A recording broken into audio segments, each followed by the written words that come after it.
Hello, everyone, and thank you for tuning in to Poets and Quants Online MBA panel. Today, we're talking with career development professionals from 4 top programs. I'm your host, Christy Bleisoffer with Poets and Quants, and please feel free to use the Q&A function to submit any questions you have for our panelists. I'll do my best to get to them at the end of the session. I want to welcome our guests today, and thank you all for taking the time. Well, we're going to dive right in with you, Kim. If you want to just start by introducing yourself, your school, and telling us some background about the careers curriculum that you guys offer. Absolutely. Hi, everyone. I'm Kim Beach, and I am the Associate Director for Business Career Services at the University of Florida, Warrington College of Business. And I am the career coach for the online professional MBAs. And we have kind of what we call an opt-in model at UF, where the MBA students have the opportunity to meet with us actually right from the start of the program. I actually start with everyone on day 1 at orientation, and starting right after orientation and kind of explaining what our opt-in model is like. Students had the opportunity to meet with me and do an introduction meeting. I also have a colleague. I handle the 2-year MBA students, and she handles the 1-year MBA students. So we have 2 career coaches assigned to this population. They have an introduction meeting with us, kind of telling us their goals, what their, kind of the reason that they got their MBA or are getting their MBA, and what they hope to do after the program. And then we have a career course on Canvas that they kind of opt in to. They take the career course, and it's they can take it anytime. It's typically takes students between 10 and 20 hours to complete all of the curriculum in the course.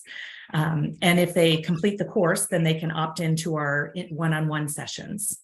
And we have a few different topics that we cover in our one-on-one sessions, including a business strategy or career strategy meeting, a resume meeting, and a mock interview meeting.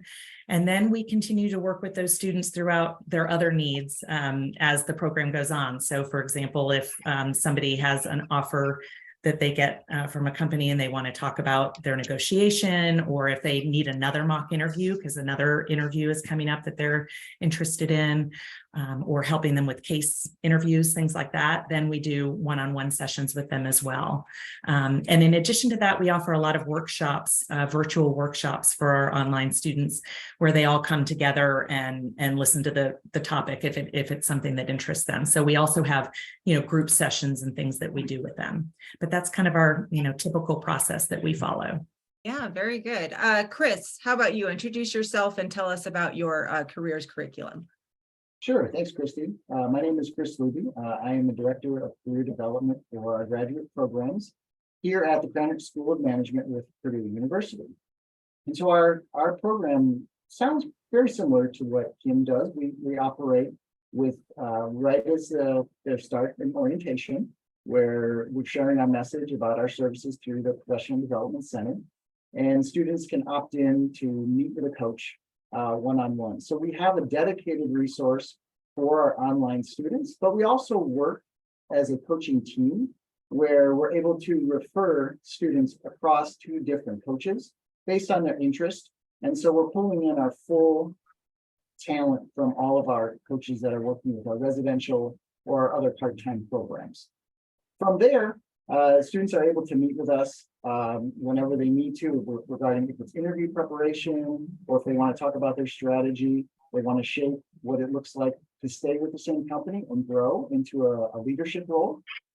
They can attend any of our events that are workshops or career fairs, same as our residential students. So, if a student happens to live locally, but they're attending our online program, they're welcome to come on campus for any of our in-person fairs or events. But then we also have a variety of virtual career fairs as well as virtual workshops in addition to that. In addition to that, we also offer alumni mentoring that can be accessed through either referral from our coach or through our program with our alumni relations director as well. We're building out additional curriculum to go with that because we're growing quite rapidly. but we're also matching our resource with coaching as well as our programs continue to grow. Oh, very good. And Colleen, how about you? Great, thank you, Christy. My name is Colleen Von Dolan, and I'm an associate director with Wake Forest University School of Business in Market Readiness and Engagement, or MRE. It's a lot of words just for basically career services. And I work with the online MBA population. And our approach to career curriculum, very similar to what we've been hearing about. It's an opt-in.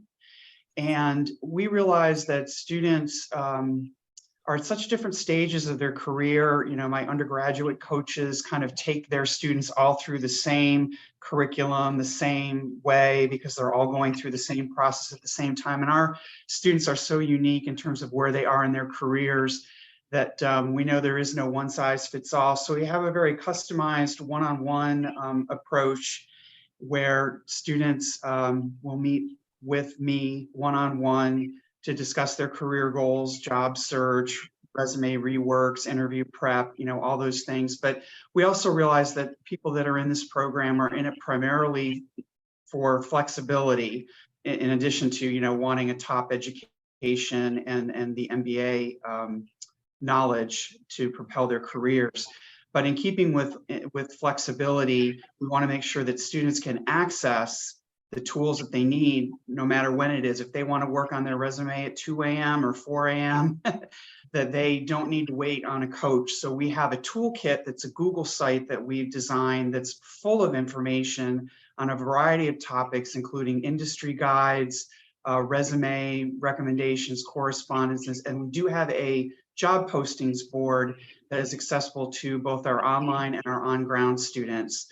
As we do get a lot of job leads from alumni and friends of the program. One of the biggest things that our students utilize from our career curriculum is our Career Ambassadors program. So they are alumni that have agreed to provide a industry or career expertise to a student. You know, my expertise only goes so far in terms of certain careers. So these alumni are invaluable to our students to be able to have conversations and in some cases referrals to jobs. So it is very much a customized approach that we take with our students in terms of, you know, they come from all different careers and times in their career experience. Thank you. Yeah, absolutely. And Annie, how about you? Thank you. Thanks for including us in this panel. My name is Annie Cadigan Dunlap, and I'm the Director of Working Professionals Career Programming at the Cox School of Business at Southern Methodist University in Dallas, Texas.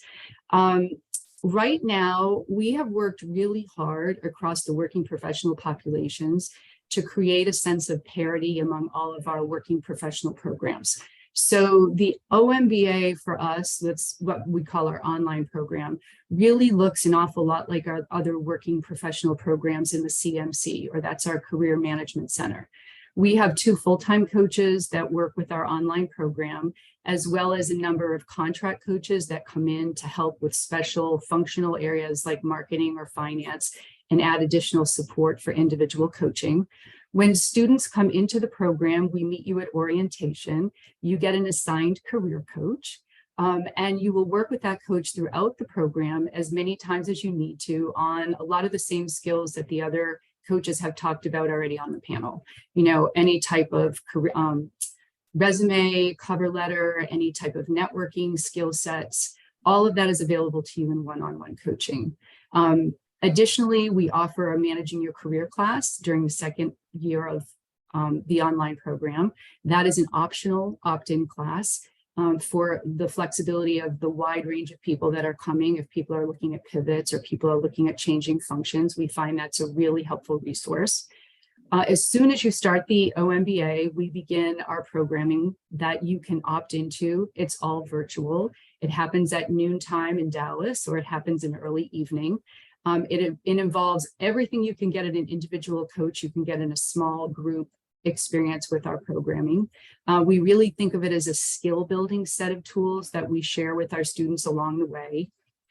We offer technical programming just as we do across all of the programs, all of the MBA programs at Cox.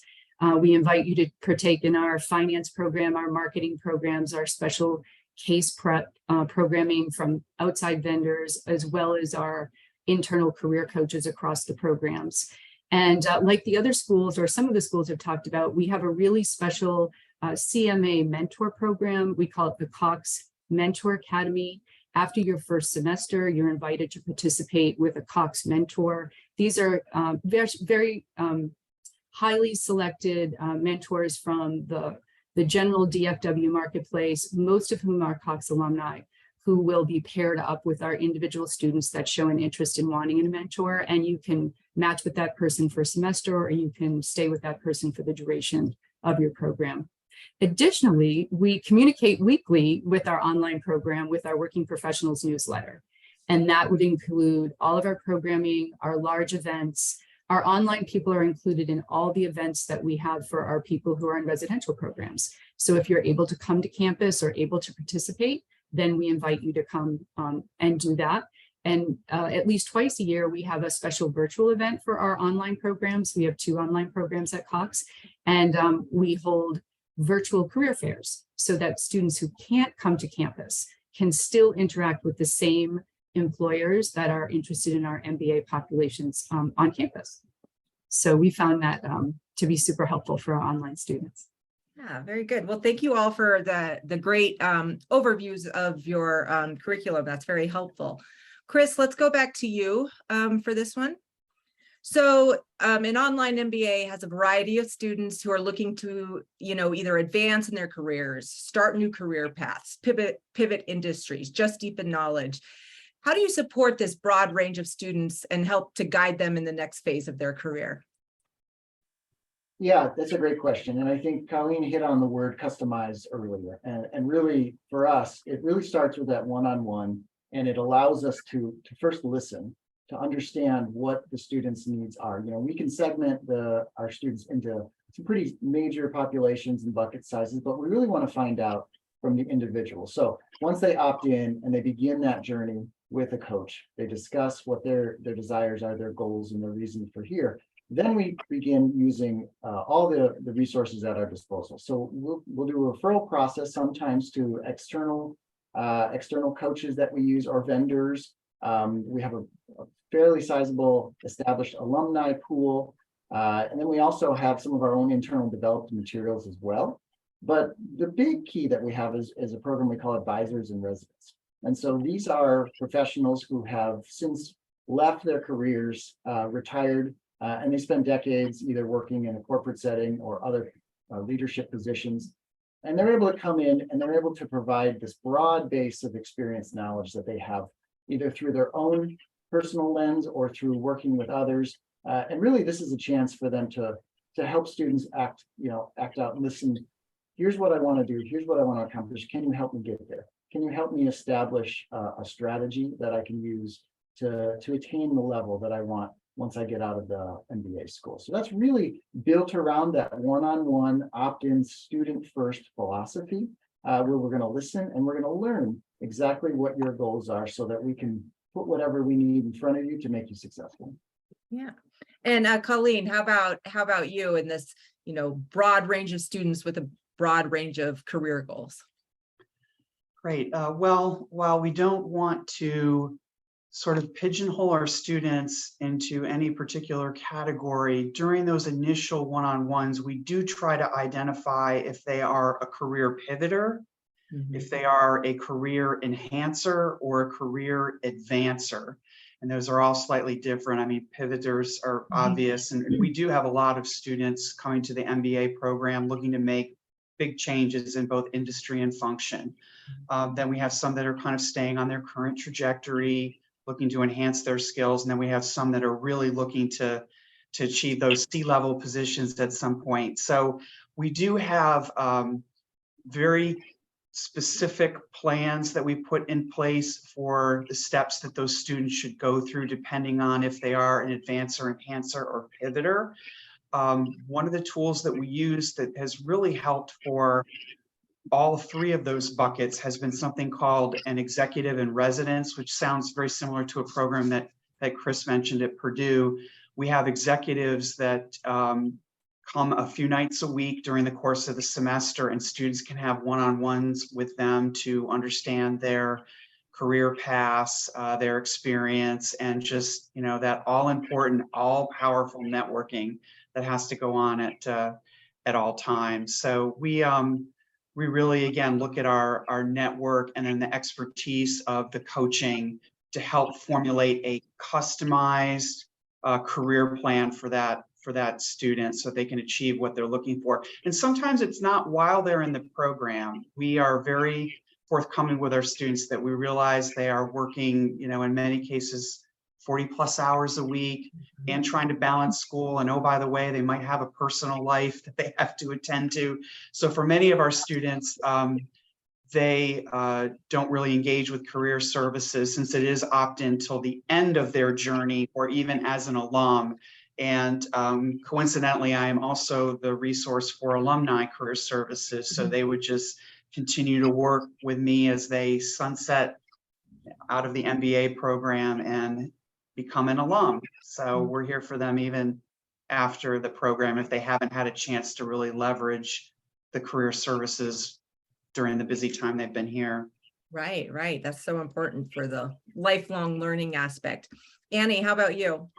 Yeah, well, our tagline at Cox is "We meet you where you are." So we are very aware of the range of student that's coming into our program and the range of outcomes that each of the students is hoping to achieve. And we try to get to know the students as early as possible. We survey right at orientation, and we survey again during that first semester, asking people the same questions that you're hearing from the other panelists. Are you a career pivoter? Are you looking to accelerate in the company you're with and stay in that firm? Are you looking to move functions? Are you looking to start a whole different career? And having, I think, an assigned career coach right from the very beginning allows you to have a little bit of a platform to talk that through. We use assessments and other methodologies to really understand what those journeys are going to look like for each individual student. Because what we see happening in the working professional environment is that everybody is starting from a different place. So it's hard to really outline a pathway that works. One road for each student really doesn't work. So what we do is we meet you where you are from the first semester on. And then we use all of the resources that I talked about a little bit earlier to really educate you on how you get to those outcomes. And I think one of the most important things that we stress as early as possible is that there are many avenues to the outcome that you're looking for, and we encourage multiple outcomes. So very early on in the program, we ask students to really think about, if this, then that, if not that, then what? And that's the way we communicate what your potential outcomes might be. All right, thank you. And Kim, how do you support the broad range of students with a broad range of career goals? Yeah, well, I guess, similar to everyone else here, we definitely have a population that is very diverse, and we have, I'd say in our one-year program, it's a little bit less diverse because they have to have 7 years or less experience. So that population is a little bit, and they're predominantly business majors. So that population is a little bit more similar. The 2-year students are definitely extremely diverse. I have some students who are 5 years out of school and all the way to 25 years out of school, and kind of have a broad base of backgrounds, everything from, you name it, medical to engineering. We have a lot of veterans actually in our program, veterans who are transitioning out of the military or deciding whether they want to transition too. There's some of that. So, just like everyone else here has said, that's the reason that we work with everybody, one-on-one, and kind of determine what their needs are. I have found most recently that I'd say the career switcher population is the one that probably struggles the most if they're making a large career pivot. I'm sure everybody experiences that same thing. And so I'm actually starting a small group of career switcher pivoters who can all work together and kind of give each other some support. So starting that in the new year is kind of one of my initiatives to kind of help that group, because I'd say that that's one of the groups that I can work with a lot individually, but I think that they can also help each other and give each other some, moral support, and a lot of, what we preach that is networking. And so networking in that small group, I suspect that is cross cohort, I think will be a really good addition to what we're currently doing. But I think that, just like everybody else, the introduction appointments really allow us to find out where everybody is going. And then the one-on-one appointments allow us to help that diverse group and population, and, make sure that we're keeping them on track with whatever their particular goals are.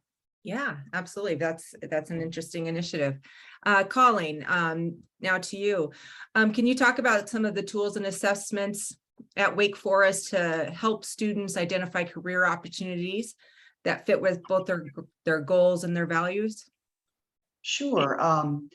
We use, of course, a lot of the Myers-Briggs, StrengthsFinder, inventory, some of those things. But I have found the most valuable tool that we use is something called Career Leader, which is much more valuable, I think, to the working professional than sort of the,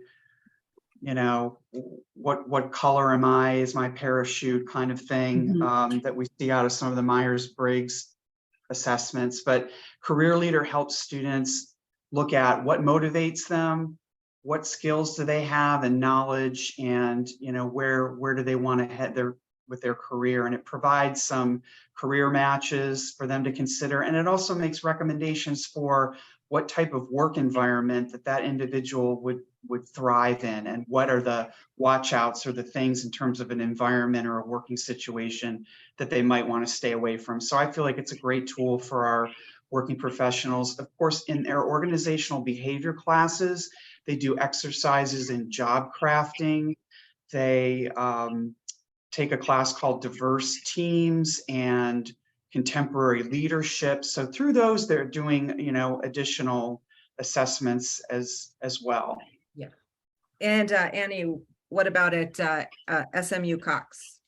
Well, we've already chatted a little bit about the Career Leader. We lean into the Career Leader, which is really an MBA focused assessment. It really is a singularly MBA assessment. So the career outcomes that you derive from taking that assessment really lead you into what you need to be doing to prepare for that career outcome while you're in the program. We're not getting any unexpected outcomes when we use the Career Leader. So we are leaning then into a marketing and sales role, or we're leaning into a finance role. And as the other panelist, I'm sorry, I can't remember her name right now. The other panelist said, we are really focusing on getting the goals and the outcomes for each of the students. Additionally, I like to lean into the StrengthsFinder for our military candidates or candidates who are coming from non-traditional backgrounds. I find that really gives them the ability to lean into some vocabulary about what they do well, and sometimes really helps to define what they need to expand upon in their next career outcome. So those are two of the most frequent things that we use in our programs. And Kim, how about at Warrington? We also use some similar things. The second module in our course that I mentioned on Canvas is actually an assessment module, and they can use some of our overall UF assessments to kind of determine, personality fit, career fit. So that's part of the course that they take. We also use the Clifton Strengths, particularly when we're talking about their resume and what kind of strengths they should be bringing out and putting on their resume to ensure that companies know what their strengths or what they can offer to the company. And then I'd say last, we also use Steve Dalton's 2-hour job search, which is a little bit different than an assessment, but we have our students build out a lamp list, just like the book describes, and really kind of think about different companies that would make sense for them and different career paths that would make sense for them. So I'd say the 2-hour job search is another great tool that we use with our students. Oh, very good. And Chris, how about tools and assessments at Purdue? Yeah, thank you. Yeah, a lot of similarities for what folks are doing and we're doing here. So Career Leader is a big thing we're using, as well as Clifton Strengths. And we have a centralized leadership center here on campus. So in addition to having strengths champions embedded in our team, we also can leverage some higher order workshops for the strengths, which is nice. So in addition to that self-awareness, communicating as a leader with your strengths and understanding how to work in teams, making sure that you're leveraging the strengths, and those are offered to any of our students. But I really want to talk about the 2-hour job search as well, because I think when you find out what motivates a student, what their values are, you have to pair it and build it into that lamp list. And so we do have a homemade plan that we use where we're trying to incorporate all of these different aspects of a career search and really challenge students to say, this is your list. You are accountable to yourself, because all of this information is based on what you want and what your goals are. And so trying to really make sense of it all and give the students a place where they can house these different criteria for what they view success is really why we're doing this in the first place. And so assessments are all the same. We're just trying to give them that clear message to say, here's what success is going to look like for you. Yeah. All right. Thank you guys very much. Annie, we're going to go to you now to start the next question. What are the skill sets that your program emphasizes to respond to an evolving global landscape? How do you teach soft skills to ensure that the MBAs lead with both the technical and people skills that jobs require? Yeah, that's a great question. And that really is how a lot of MBAs are evolving in today's marketplace. At the Cox School of Business, we really focus on the pillars of our programming across the MBA, which are leadership, analytical understanding, and experiential learning. And so when you talk about global leadership, a big component of what happens in our program is everyone is expected to go on a global trip. And on that trip, they're doing experiential learning. They're involved in a consulting project with local companies. They are global. They're somewhere else in the world besides the United States. They're learning about the culture. They're learning about the business community. And they're working together to really, create a usable outcome for the business that they're working on. And other than that, we are really looking at our students' ability to craft dynamic, data-driven storytelling in presentation skills and really come across as, executive quality MBAs. And so one of the things that we're working to do right now is revamp our business communications course, looking at developing some of those soft skills in presentation and communication that really come across in that first job outside of the MBA. And we've had a lot of success with our students in storytelling and data, and driving those skills in the classroom, in our technical programming, and then again in a lot of our career programming as we prepare for interviews and networking and meeting our employers on campus. Thank you. Kim, how about you? Yeah, the UF MBA program offers a lot of different programs similar to what I just heard at Cox. We actually, though, not only have some in our core curriculum, we have a, professional writing course and, communications course, things like that are in all the core curriculum. But our MBA program offers a lot of additional courses that are virtual that our online MBA program students can participate in. They also have some where they can actually come to campus. So for a week, they might come to campus and participate because some students are very interested in coming to campus for a period of time. And the topics of those vary, everything from, we had a recent one on AI in business and using kind of the technical skills. We had a Python course, which some of the students were very interested in learning about Python. So they came in for a week and did that course. On the virtual level, there's everything from business improv classes, there's a storytelling class that students can take. So there are a lot of different things that build their skills outside of just our core curriculum that students can participate in.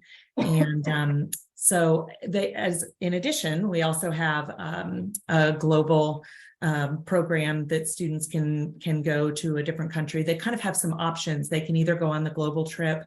They can go to the Washington campus, which is a great opportunity for them to learn about policy in business. And then the third choice is to come to campus and do some of these programs like the AI course or Python course or things like that. Actually, one of the courses most recently was also negotiation skills. So some interesting courses that give them an option of what they want to do outside of the core MBA curriculum. Yeah, thank you. Chris, how about you? Emphasizing the global business landscape and how you're teaching soft skills as well as the technical skills. Yeah, absolutely. So really, when we think about taking the skills in the classroom and applying them to the future career, we really want that practical application. So experiential learning is a key component of where students really gain that aspect. Okay, what went well, what didn't help. They have to debrief with themselves and their team to identify, is the client happy? So that practical application is a huge part of what we want students to build from the coursework. In addition, communicating to influence, right? So being able to communicate and making sure that their message is being received and they're able to use that to persuade and get their ideas across. And then the final thing is a lot of what I've heard from Annie and Kim as well is around this idea of turning information into action, using data to tell stories, to connect people, to bring out kind of this higher value that can come from great business ideas. In the Career Center, so we really are trying to work with the curriculum and make sure that students are using these skills with us. So really emphasizing relationship building. So making sure that networking is a part of it, but it's also about building relationships with your teammates, with your business partners, with your faculty, and with alumni there. But so in addition to that, networking, of course, using that skill to make sure that they're expanding beyond their classmates, but also for those who have come before them in the MBA program, and also creating that value proposition and then communicating that in a really compelling way is really a part that we are emphasizing in our center, so that when they go out to the job market, they're able to really combine the best of those skills in the classroom with what we can help guide them and train them on in the Career Center.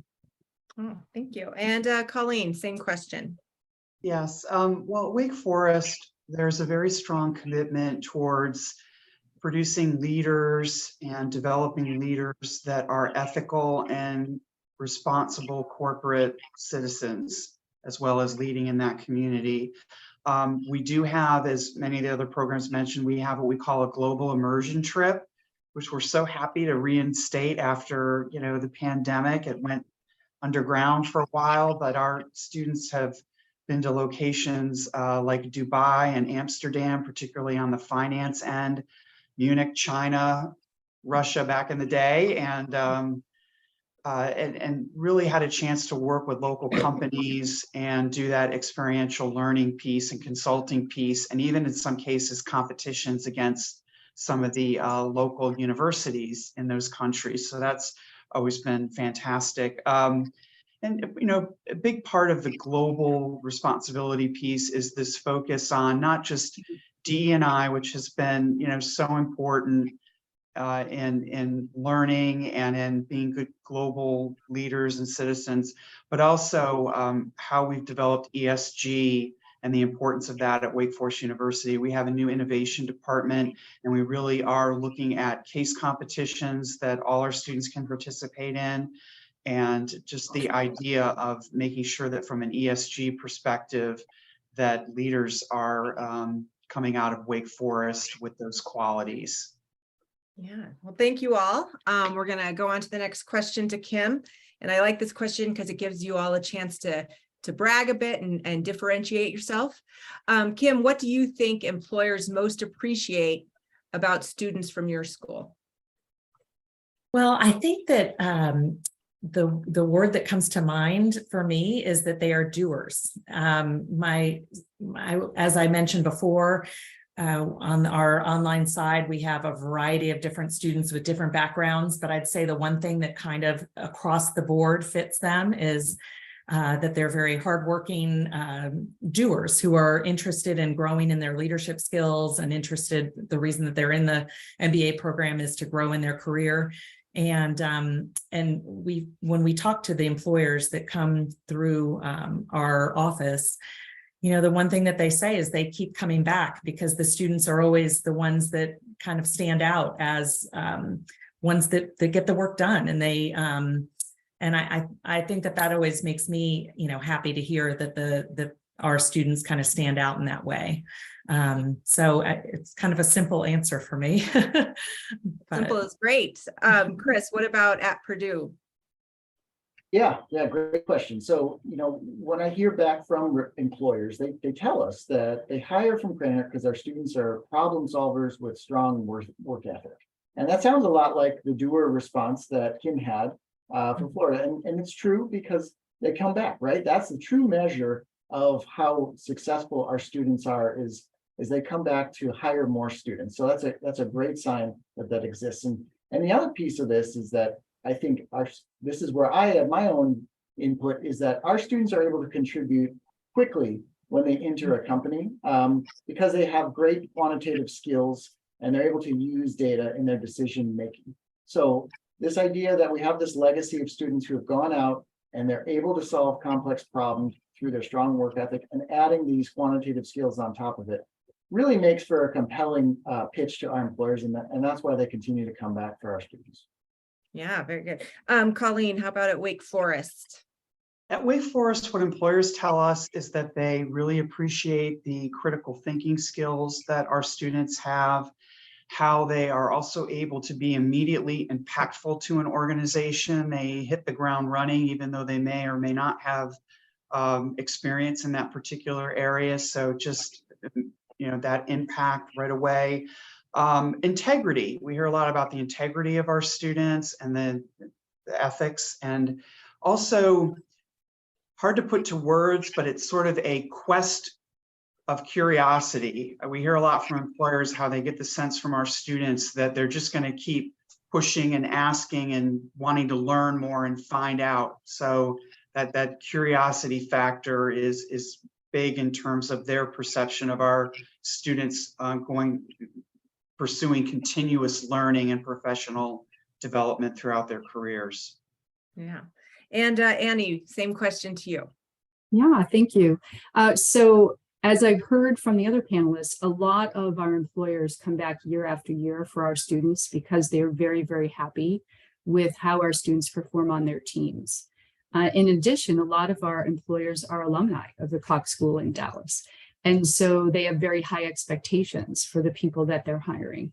They feel as if they've walked that path and they know what to expect.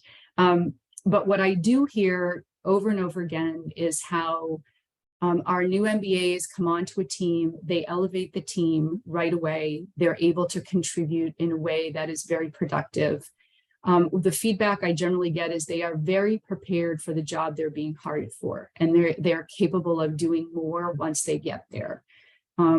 Very complimentary about communication styles and communication skills, confidence in their technical skill sets, and something that's a little bit less easy to define, but I hear very, very frequently. Our new MBAs understand the expectations of the professional environments that they've been hired into. They really understand the culture and they fit right in. And I think that's a real compliment coming from alumni and coming from employers who have high expectations. Yeah.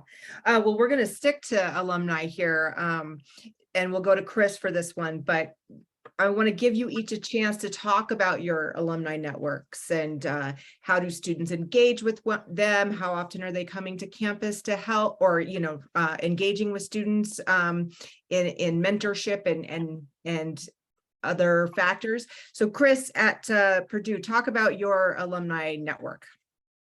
Sure. So we have an internal site, which we call the Krannert Network, and really it's managed by our alumni relations team. And they are regularly reaching out to our great alumni to solicit their participation and to get them to answer a few questions. One, are you willing to help with students? Two, in what way are you willing to help with students?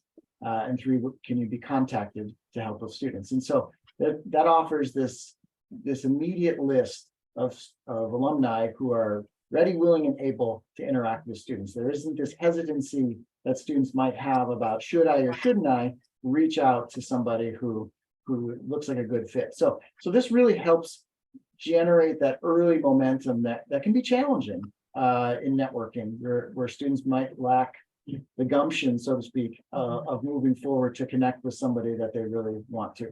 In addition to that platform, we also offer a customized matching as well. So if students can't find somebody who's on the network, or if they can't find somebody through LinkedIn, they can reach out to us through our survey vehicle and have one of our alumni relations person who works on our staff can also connect them with somebody. They can, we give them some specific criteria, industry, function, what other kind of criteria you're looking for in a mentor. So they can really try to drill down on somebody who would be a great fit. And then they can really drive that relationship for the student to be successful. Yeah. And Colleen. Yes, so we have what's called the Wake Network. Nothing incredibly creative there, but it works.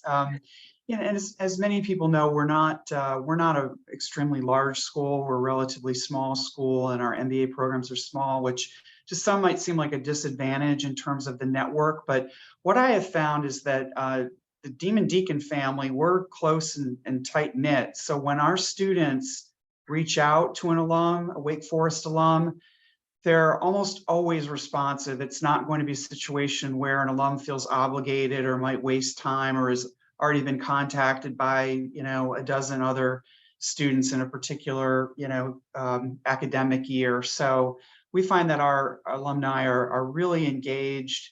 We bring them on campus or have virtual events and things that I've mentioned earlier, like executive and residence, speaker events. They come representing their companies, so we can do what we call company spotlight sessions, where alums can really give our students kind of the lay of the land in terms of a company that they may have interest in. And then we also have something called Wake Communities for our students who are maybe looking at relocating to other parts of the country from where they currently are. They can look and see if there's a Wake community that's already put together in, let's say, Houston, Texas. They can see that there's a Wake community there that they can reach out to and get comfortable with. So the Wake Network, again, we're more like a family and very responsive in that sense. Great. And Annie, how about you? We have about 2 minutes left. Okay, well, I will say that our alumni really are the backbone of our DFW career outcomes strategy. Our market has grown so incredible over the last 5 years that I've been at the Career Management Center. And our alumni have really penetrated a lot of the corporate and financial leadership of the Metroplex. So we also have an SMU network.com platform that we use where our alumni self-select. We introduce that at orientation. We encourage all of our new MBAs when they enroll to get on the platform and start exploring who works where and what the target firms might be and where your connections might come from in the firms that are interesting to you. We really do lean on our alumni for exploratory programming, our career panels, networking in targeted industries, working on functional pivots. Our students are taught networking in their career class and in our programming. So how to connect with an alumni, what to write in an email, what to say in a networking event. We work through all of that through our programming with our online students. And then, of course, we have our mentor program I've already talked about. So, and I think most importantly, we encourage our employers to bring our alumni back to campus when they come for their campus visits or when they come to our large events. And that really is what generates the enthusiasm, I think, for our alumni, for our new students, and for our new students for the target firms. So it's really the backbone of the CMC. Yeah. And finally, Kim, last word to you on your the Warrington alumni. Great, and I'll try to keep it brief since we're since we're over time. Yeah, I'd say very similar to Colleen. We kind of have a very strong network that our gators are everywhere, we always say, and we have a very large school, not only the Warrington College of Business, but really across the campus, alums who are willing to reach out to our students, which is awesome. We bring them in for a lot of our workshops, and so students can not only learn about a skill, say networking or some kind of skill like that, but they can also learn from the alum who's on there. And then they always open it up at the end and say, connect with me, and I'm happy to help. And just kind of one little thing that happened today. Actually, I was working with a student earlier who just got a great offer and is very excited. And he said, if any student ever wants to do a mock interview with me for this company, I am willing to do it. So those are the people that we write down, and we know that they are willing to help right away. But we have a lot of students who end up that way. They love working with BCS after they're out and in their career. And so we're able to introduce students to alums like that who can help them in their future career as well. Oh, great story. Well, thank you, each of you, for your time and your great expertise.